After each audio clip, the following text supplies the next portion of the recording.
I was swimming in Kailua Bay, that's where the Ironman race is. I was offshore, probably a kilometer or more, and all of a sudden this pig came swimming across the bay. I'm not kidding, it was a real pig. There's wild pigs that root up the coffee orchards. This one happened to come down, all the way down, and decided to take a swim during Ironman week. So that was quite unusual. I just went on my way, and that pig did as well.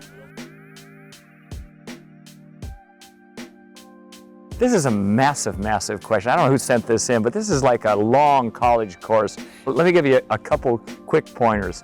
First off, don't change your diet during the last week in preparation for your race. Maintain that same thing. Number two, make sure that you finish dinner at least by 6 o'clock, 1800 hours, 2 days before the race. And the reason is that you're going to be getting up really early in the morning to have that morning breakfast, probably at 4 a.m.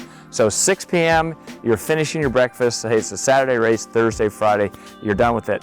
Number three, don't eat in transition one. People get out of the swim, they think, oh boy, I got to gobble down this whole buffet table. That's total nonsense. You're going to get sick. You can get away with it on the bike, but you don't want this big bolus of food in your stomach. And number four, right after T1, wait 15 or 20 minutes. When you're on the bike, so your sweat rate, your heart rate, your breathing rate can come up, it levels off, then introduce your nutrition. I didn't tell you what to eat because that's in a long dissertation later. I think first off, you have to look at your running style, and running style is also indicative of your background. So a lot of people that are merging into the sport, just trying out running, have a tendency to stick longer when they land, and so their foot lands on the ground and doesn't pop off right away. If you're a heavier runner, that's a different type of shoe as well. People have a tendency to gravitate to the lightest shoe. That's a mistake. I'm not a minimalist fan where the drop from the heel to the forefoot is 0 millimeters. I think a lot of people have a huge stretch in their Achilles, and so I hide from those shoes. Pick one that fits your body contours and your running style. I think even going all the way back, I was always kind of an athlete in my youth and all the way up through high school, college, and I was always compelled just to see how far I could push myself. And I didn't have all the metrics that were used nowadays, power meters and watches and pace and heart rate monitors. I just went out and intuitively trained hard. I always wanted to push the parameters of what my mental aptitude was, and I think a lot of people decondition themselves, and I think a lot of athletes turn off that mental switch and they don't really challenge themselves. I get another response, oh, I just want to have a fun race. You know what's fun? It's fun to go hard. So tell your mind, don't fear success. Push that button that allows you to program yourself to tolerate the highest level of discomfort. You can do it. One of the questions I always ask is, gee Dave, you won the Ironman 6 times, you got second 3 times, you really had perfect races.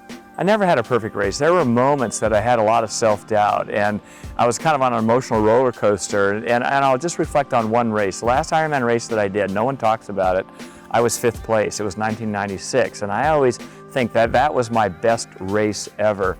And the reason is that I kind of gave up. I kind of feared failure on the swim and the bike. Dreadful day on both of those.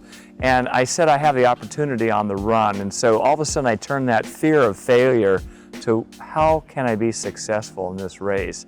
And so when I put on my running shoes with 26.2 miles to go, I said, this is it. Now I do have this golden opportunity to run fast. So I think when we kind of set the parameters of fear of success and fear of failure, it's a real fine pinnacle. And there's lots of different levels of successes. So revel in those little successes as you're training, and in the race, always look at the good elements while you're racing. And when you finish it, go back and say, what did I do well? You did something well. I have an almanac on this. I have 3,000 of these tips.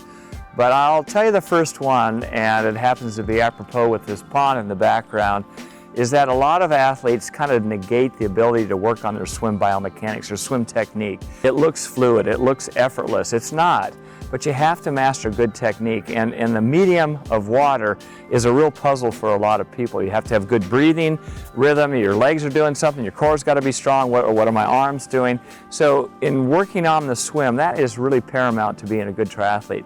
Number 2 is something that we always neglect. Do mobility, stretching, and strength training year-round. Triathletes are inherently really bad in their shoulders, their rotator cuff, the middle of their back, their thoracic spine, and their hips. Those are the big three. Work on those, and even if you can garner a centimeter here and there, it will really help offset some of the niggling injuries. Number three is, and it's something I've alluded to many, many times, is everyone has potential, and I think a lot of times we put a cap on our potential. The sport of triathlon has so many different avenues to improve, and I think once we get to a certain point or a certain age, are there areas that you can work on to improve and heighten your performance? Always.